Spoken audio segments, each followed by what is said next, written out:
It's me, Sasha Denbright, and welcome to episode 5 of season 2 of You Call That Targeting! My gosh, I'm excited. Lots of trash teams this week.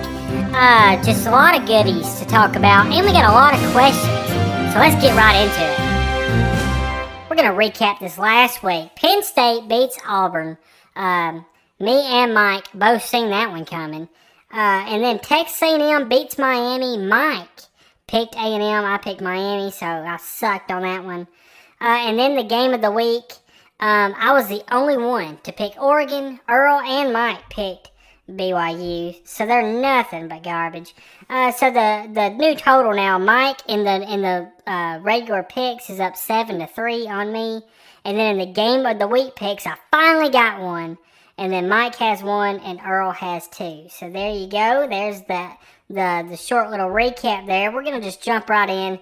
So let's give away some awards.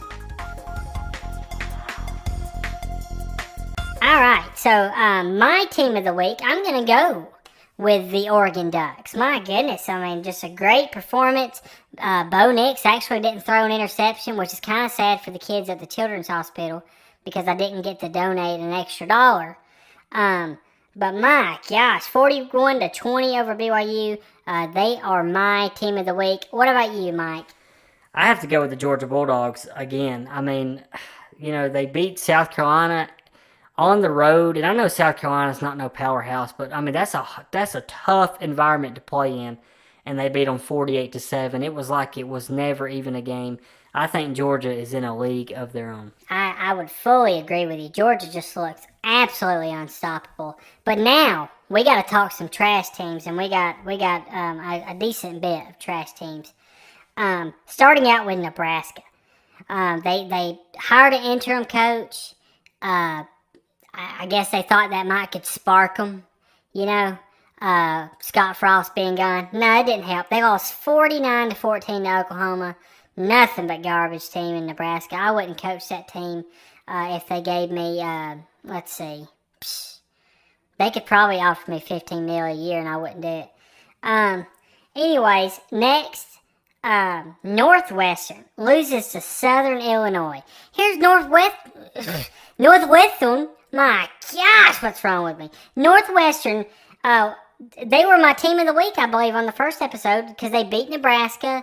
Everybody was giving them no chance. That shows you how bad Nebraska is. Northwestern loses to Southern daggum Illinois. Next trash team, the absolute garbage of the Florida Gators. My gosh, 31-28 squeak by win over South Florida. Nothing but trash. Anthony Richardson is nothing but pure butt cheek. Florida is garbage. And I'm almost to the point where I don't even want to waste my time with watching a Florida Gator game anymore. I mean, I want to watch some teams actually do something. I knew when I looked at the daggum spread, Florida was like 20-point favorites over South Florida. I should have bet all my daggum money on South Florida. I knew that'd be a close game. I knew Florida would either lose it or squeak by because they're nothing but pure trash. Next is Michigan State. They were ranked number 11th on the road at Washington. Get this, though. They're ranked number 11. Washington is not ranked. But guess what? Washington was favored 3.5. Now tell me how that crap happens. And then Washington ended up beating them. They said, screw 3.5. We'll beat you 39-28. Like you're nothing but a piece of absolute trash. So, I mean, just nothing but pure trash teams. I probably could have had 10 more trash teams. But I try to keep this podcast within about a 30 minutes time. So it is time now for my absolute trash team.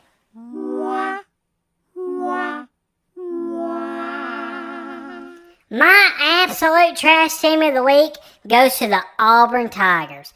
My gosh, what garbage. Everybody wanted to talk about Bo Nix and how trash he was at Auburn. Have you seen their new quarterback? Nothing but pure trash. The coach is nothing but pure trash. The offense sucks absolute nipples. And Penn State went into Auburn and beat them 41-12. Beat them like an absolute garbage team. I don't even know what to say. I'm speechless about it. Nothing but pure trash Auburn, congratulations. You are one of the worst absolute teams, probably the worst absolute team in the SEC. But anyways, let's move on. Let's quit talking about trash. Let's talk about something that will lift our spirits up. We raised another $3 this week for the kids at the Children's Hospital there at the University of Iowa. Iowa picked up another win this week, and so the crew down here donated $3, and so we are up to a total of $10, and want to keep seeing that number grow for for the end of the season. But so that's a pleasant update. But now it is time for some questions. First question is from They Should Have Never Let Me Out of Prison. It says, question is for Mike. Oh, here we go again. I saw you out Monday night at Papacino's Bar and Grill. I said hi. You just stared at me. You're dead to me. Expect 3 bullets. Question is, any last wishes? My goodness. Hey, that ain't funny. Yes, you done did it now, Mike. I mean, that sounds to me like a threat that I might take to the FBI. I mean, that's pretty rough. I don't remember anybody saying hi to me. It was a loud restaurant. Music was playing. I didn't hear you. I mean, I'm sorry that I hi-hatted you. I mean, I wouldn't have. I mean, anybody that knows me knows I'm a pretty nice guy. So I do apologize, and I hope that I don't see any bullets here soon. And if I had a last wish, I'd probably wish for your mom. Whoa! Burn! Man, I like it. Mike is on fire. That was a great one. I should give you a raise, but you don't get paid. So, anyways. It's time to move on to the next question. It is from, if you don't eat shrimp, you're a loser. Do you think Tennessee will actually stick with their head coach for longer than 3 years this time?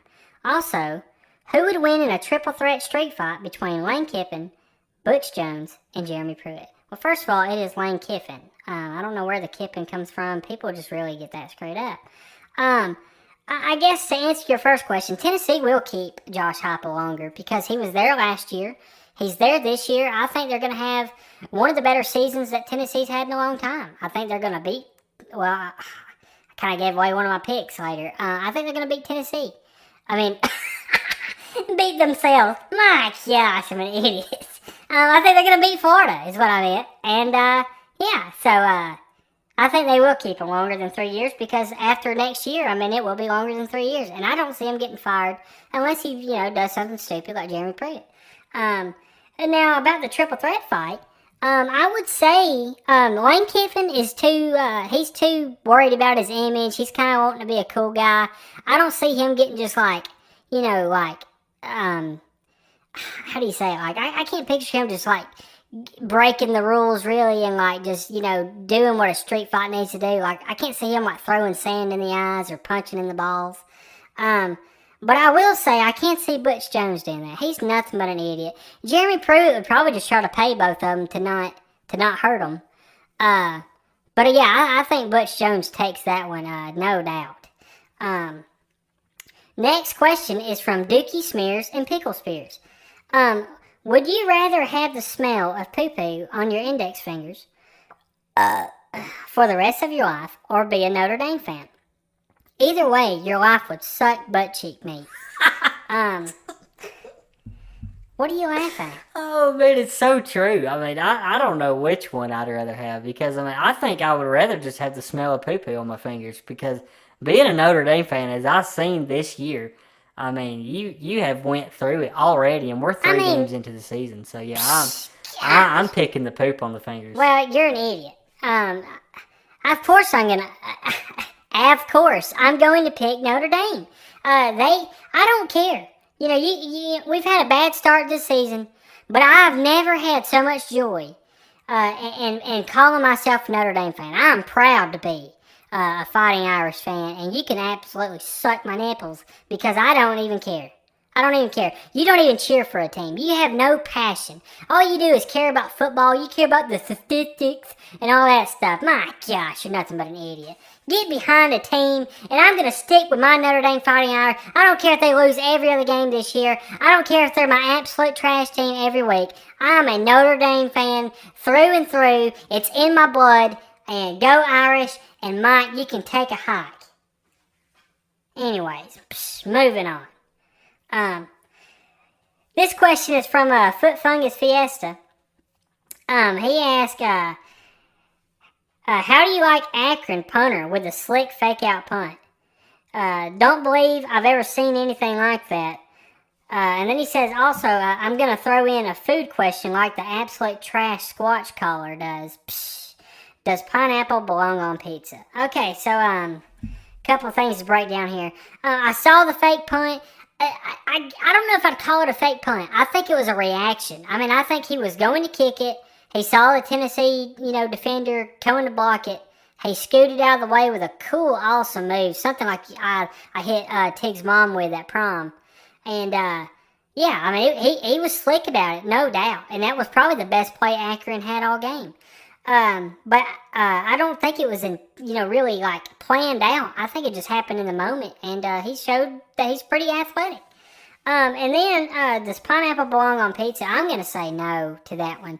I like pineapple. I can eat it straight out of the can. I like pineapple like drinks. Like you cut open a pineapple and put some, some juice in there. And man, I love it. I love pineapple. But it does not belong on pizza. What do you think, Mike? I mean, I ain't going to say that it don't belong. Because, there's a lot of people that like it. And if that's your thing, people like anchovies on pizza too. That's not my thing. I would just say I would prefer a pizza without pineapple. But, for all those pineapple pizza lovers out there, you just keep doing what you're doing. Are you a Democrat? My gosh, what kind of answer was that? It's just like, oh, just want to make everybody happy. Sunshine, rainbows. My gosh. I don't care to piss off anybody. I'm going to say pineapple is absolute disgusting. And anybody that puts it on their pizza is an absolute loser. That's how you do it, Mike. You don't sit there and try to please everybody. My gosh. Move on to the next question. This question is from Warning. A car from Dean's may catch fire. Since Auburn and Missouri are facing off this week, which SEC Tigers will have the best season? LSU, Auburn, or Missouri? Well, I'm going to tell you right now, it ain't Auburn. Straight off the absolute bat. It ain't Auburn. They might have the worst season. They're only favored. Missouri's trash. They're only favored 7 at home against Missouri. That's garbage. And Missouri might end up beating them. So I say it's not Auburn or Missouri. I'm going to go with LSU, even though Brian Kelly sucks as a coach. And I hope they lose every game. But I don't think they will. I think they will probably have the best overall record. But all 3 of the SEC Tigers teams will not even sniff the SEC championship or pull any big upsets this year. It's just not going to happen. Next question is from Ghost Farts Hunt Me. How many interceptions will Anthony Richardson throw against Tennessee? I would say, based off his last 2 performances, I'm going to say he throws, I'm going to say 2. I think both of those interceptions are going to be bad. Just really bad reads or overthrowing somebody or miscommunication on the route. It's going to be ugly turnovers. We'll get into this later, but I think Florida's going to have to run Anthony Richardson a whole lot more than what they have been in the past if they're wanting to compete with Tennessee. Next question is from Salty Grits. If your team asks you to get them fired up and they hand you the aux cord, what song are you playing? I know what mine is, but Mike, you can go ahead and take this one. Oh, man. I think one of the best songs, and we see it every year with Virginia Tech, is Enter Sandman by Metallica. That gets that crowd absolutely rowdy. I think, Thunderstruck or Back in Black by AC/DC is a good song. But here's the thing. A lot of these kids playing football nowadays really like trap rap and all that stuff, and they kind of get fired up with that stuff. I guess I would take the approach of, just kind of what I think my team would get fired up with. But if it was for my personal taste, I'm probably going to go some old school rock and roll. Another trash, just an absolute another trash answer from Mike. Mike Rochburns is absolutely on fire with trash questions, or it's quite trash answers. Anyways, you got me all flustergated and I can't even talk. So, Anyways, if I had the aux cord, there is one song that comes to mind and one song only, and it is "Your Love" by the Outfield. Are you If kidding that me? song does not get you fired up to run through that tunnel and hit somebody in the face, I don't know what will. That would not get me fired up. How? Explain to me how that song gets any team fired up. What are you talking about, man? When those opening lyrics, Josie's on a vacation far away. My gosh, I mean, I could run through a brick wall. I mean, you just don't know music. We're just gonna move on, and we have a caller. So it is a call from Pain in the Grass Lawn Care Service, and you're on with Sasha Denbright. Yeah, thank you very much. It just absolutely blowed my mind that you took my call.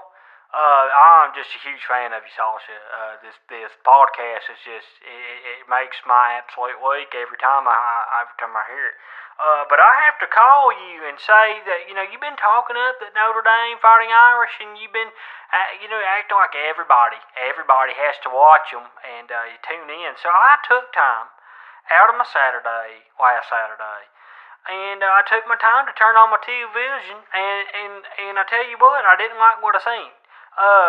It blowed my mind how terrible Notre Dame looked. I mean, they were playing California. I think anybody in the nation could play against California, and here you are at home. You're wearing your what they called cool green jerseys, but my goodness, it looked like a bunch of boogers out there running around the field. And then what blowed my mind was y'all's garbage coach. I mean, he's sitting there just rubbing his eyes on the sideline like it's just the end of the world, like he just lost his kids in a fiery car crash. And I mean, I don't know. I mean, the body language from that guy was just, I mean, it didn't exude excellence. I tell you that. It didn't exude, I know what I'm doing as a coach. It actually exuded that I'm nothing but trash. And then to me, it's just a waste of life and time. But then what else blowed my mind was y'all's quarterback. I mean, my goodness, he's out there playing scared. I mean, like a kid in the dark. He's just out there, and he was bobbling snaps, and then he got his butt chewed out by the offense coordinator. And Sasha, can I say the F word on your podcast? Absolutely not. No, you cannot say the F word. Oh, all right. Well, I mean, what I was going to say was, y'all's offensive coordinator called down on the field, like on one of those, those old telephones, that the quarterbacks will talk to him, and it showed it on screen, and y'all's offensive coordinator was like, "Do your F word job, do your F word," and he kept saying the F word, and it's just. Man, I mean, and the thing is, it didn't help the quarterback. He still was as nervous as a cat in a rocking chair full of rooms. And I just don't think it helped anybody. When you're screaming at the kid, he's just a kid. He really is just a kid. And I remember when I played sports, my dad would yell at me, like, "Get out there, you stupid, blankety blank. You get out there and you hit somebody hard." And I hated to disappoint Dad. And it just made me more nervous because I was scared to disappoint my dad. And I just don't think it helped. But I will say, I think North Carolina is going to just beat Notre Dame senseless this coming week. I feel bad for your Notre Dame. I wanted to really enjoy watching them. I just think they're going to win about 3 games this year. It's pretty rough. I'm sorry for you. I hope they get better for you. I love your podcast. And y'all stay, whatever y'all do, y'all stay doing it. All right. Wow, that was a great phone call. But anyways, I don't know how to move on from that. We're gonna move on to picks though, and let's get into that. So our first game is the game that was just mentioned, Notre Dame at North Carolina. You know who I'm going with. I'm going with the Fighting Irish to turn things around. I think that defensive line is nasty, and I think we can make things happen. I think if the offense just clicks a little bit more this week, I think we get the dub. What do you think, Mike? I hate to disappoint you, but I'm going with North Carolina. I haven't liked anything I've seen from Notre Dame. They should have beat California by more than what they did. It's maybe the quarterback will be a little bit more calm this week, and he can make things happen. But I'm definitely going with North Carolina. Shocker. Of course you always go against me. Next game, Florida at Tennessee. I kind of spoiled it earlier. I'm going with Tennessee. What about you? I'm going the same. I mean, I think this is one of the times that Tennessee is like you expect them to beat Florida this year. I think it's Florida. You know, it's Florida's first road game of the year. Yeah, I think Tennessee gets the job done. All right, next game is Clemson at Wake Forest. I mentioned earlier in one of our podcasts that, you know, we might see DJU get benched in this game. I think Clemson might have to go to the bench for a spark because I think Wake Forest is going to give them all they can handle. And guess what? I think Wake Forest is going to pull the upset. They're only a 7-point underdog, by the way, at home against Clemson. And, I'm going Wake Forest. I love your pick. I really do. It takes guts. I just don't have those kind of guts. I have to go with Clemson. I mean, until they just completely prove to me that they are the same team as last year and that they're not as good, I think they got the better coach. I think they got the better athletes. I'm going to go with Clemson on the road. All right, well, it is time for our game of the week, and it is Arkansas versus Texas A&M. It is at AT&T Stadium, so it's at the Cowboys Stadium. So technically, it's kind of a home game for Texas A&M, but it's not the same as being at College Station. So I'm going to start out with my pick. I am going to go with Arkansas. If it was at College Station, I would think a little different about it, but I am going with Arkansas. I think they're just the better team, the more physical team. They got the better quarterback. I'm going with Arkansas. What about you, Earl? Oh, what? You already... Usually I go last in this when I'm picking. So it kind of threw me for a loop. I was sitting here eating Cheetos. Well, I have to say I'm going to agree with you, Sasha. I think Arkansas is a great team. I like, their coach. He's just, he's one of those... He's kind of one of those guys you wish that was your dad growing up. But I don't know, maybe not, because he might be a little tough. He'd probably give you whippings. So I'm not really sure. But that has absolutely nothing to do with the football game. But I think Arkansas is the more complete team. And let me tell you guys, I'm down here hanging out at AT&T Stadium. And this is one of the most impressive stadiums I've ever seen. This big screen is just absolutely massive. And, man, I would love to play video games on this screen. I'm not going to lie. It is incredible.